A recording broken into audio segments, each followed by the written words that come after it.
Grand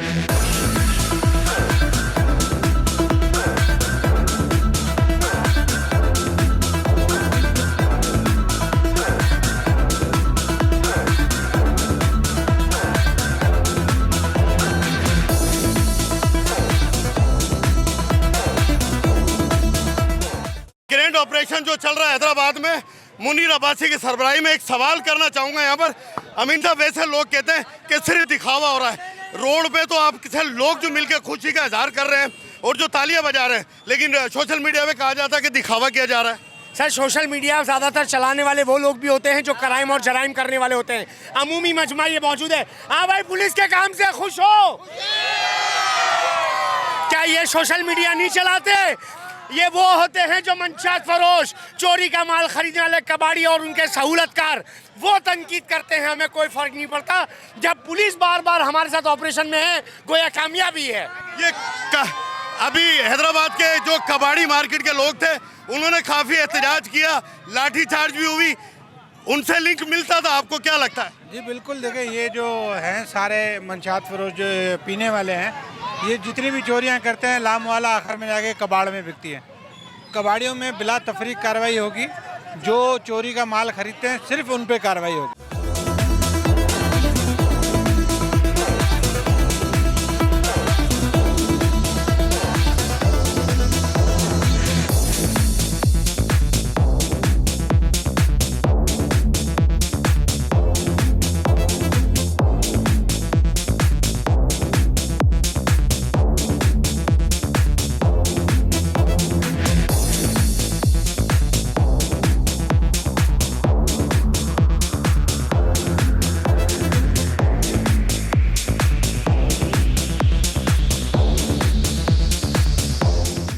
grand operation के बानी कहीं और मसरूफ थे, तो हैदराबाद के जितने मवाली थे मुतमईन हो गए थे और गलियों में और महलों में हम दन दनाते फिरेंगे। लेकिन आज फिर ग्रैंड ऑपरेशन हुआ और सुबह सवेरे किया है, तो इतने मेहमान जो है वो जमा कर लिए मार्केट पुलिस ने, और अमीन साहब यहाँ मौजूद है। सबसे पहले मार्केट पुलिस के SHO जो है मुनीर अब्बासी, जिन्होंने ये सिलसिला हैदराबाद में शुरू किया, जो इंटीरियर तक जा पहुँचा है, उनसे मैं गुफ्तगू करूँगा। एक आम आदमी का सवाल बनता है कि इनको तो आप पकड़ते हैं, लेकिन जो बेचते हैं उनको नहीं पकड़ते, उनके लिए क्या कहेंगे? उनकी कितनी कार्रवाई उनके खिलाफ जारी है? जी बिल्कुल, उनके खिलाफ कार्रवाइयाँ होती रहती हैं, मुतवातिर होती रहती हैं, वो ऑन रिकॉर्ड ऑन पेपर हैं। उनकी तस्वीरें हैं, उनके जो FIR हुई हैं उनके ऊपर, और तमाम जो है वो हैं। अच्छा, इनके ऊपर कार्रवाई करने का दो मकसद है। एक तो इनका इलाज हो जाए और ये दोबारा माशरे में सही तरीके से ज़िंदगी गुजार सके। दूसरी सूरत ये होती है कि जो रात के टाइम पे चोरियाँ होती हैं, गरीब आदमी है, दुकान है उसका, उसमें से चोरी हो गई, कोई बैटरी चोरी करके ले गया, किसी की गाड़ी में से बैटरी चोरी हो गई, कोई सोलर प्लेट उतर गई, और मस्जिद के नलकों तक भी ये चीज़ें छोड़ते नहीं हैं।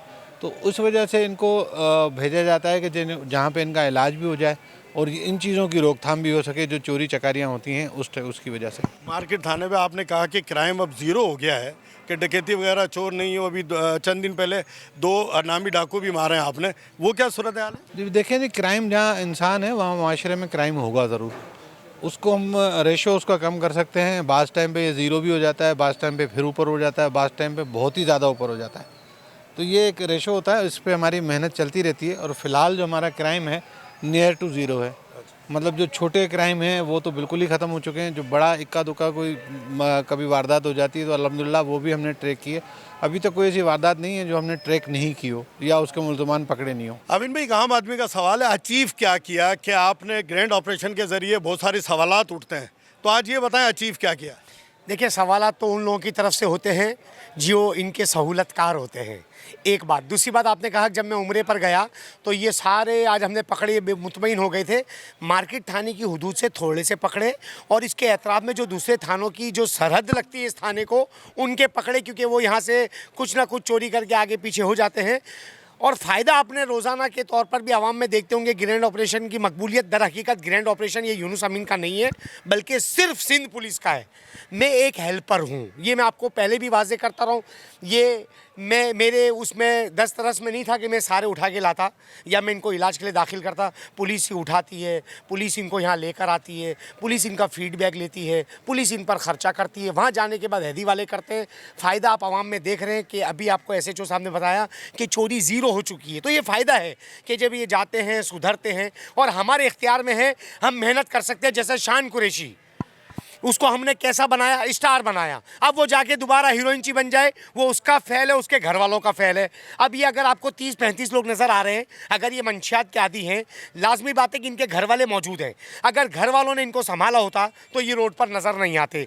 उन्होंने उनको धुतकार दिया कि ये नशे में लगे, उन्होंने चोरी की, इनको बाहर निकाल दिया, लेकिन ये उनके घर वालों के लिए बकौल उनके मर चुके हैं, लेकिन हैदराबाद की आवाम के लिए जिंदा है। चोरियां करके नशा करते हैं, कोई काम तो करते नहीं है। जब आवाम का और सरकारी इमलाक का नुकसान करेंगे तो फिर मजबूरन पुलिस को उठाकर रिहेब तो करना पड़ेगा, और ये एक बड़ा काम है। माली मफाद के लिए कहा जाता है कि अमीन साहब को माली मफाद होगा। कितनी सैलरी लेते हैं, आज वाजे कर दें। सर, मेरे कहने का है कि मुझे बताएं कि हमें माली मफाद कौन देगा, ये मेरा आपसे सवाल है। मैं तो एक आम पब्लिक का सवाल कर रहा हूँ, जवाब आपने देना है क्योंकि आप इसको लीड करते हैं। सवाल तो बनते हैं। सर, सवाल बनते हैं, मेरा भी एक सवाल बनता है। पे दर पे आपने सवाल किए, मेरा एक सवाल है कि आप मुझे बताएं यूनुस अमीन को हीरोइनों के लिए माल कहाँ से मिल सकता है, जबकि दोनों चीज़ें वाज़े कर दी गई कि यहाँ पर पुलिस का खर्चा, अहदी तक पहुँचाने का पुलिस का खर्चा, और वहाँ पर फैसल हैदी का खर्चा। तो अमीन को माल कहाँ से मिलेगा, वो मैं सवाल आपसे कर रहा हूँ। तो आप फ्रीलांस कर रहे हैं, एक खिदमत की नीयत से कर रहे हैं। खिदमत की नीयत से करते हैं। एनजीओज में मौजूद हूँ, डायरेक्टर पाकिस्तान रिहेब हूँ। अपनी तनख्वाह है, मैं मेहनत के अपने पैसे अपने इदारे से लेता हूँ।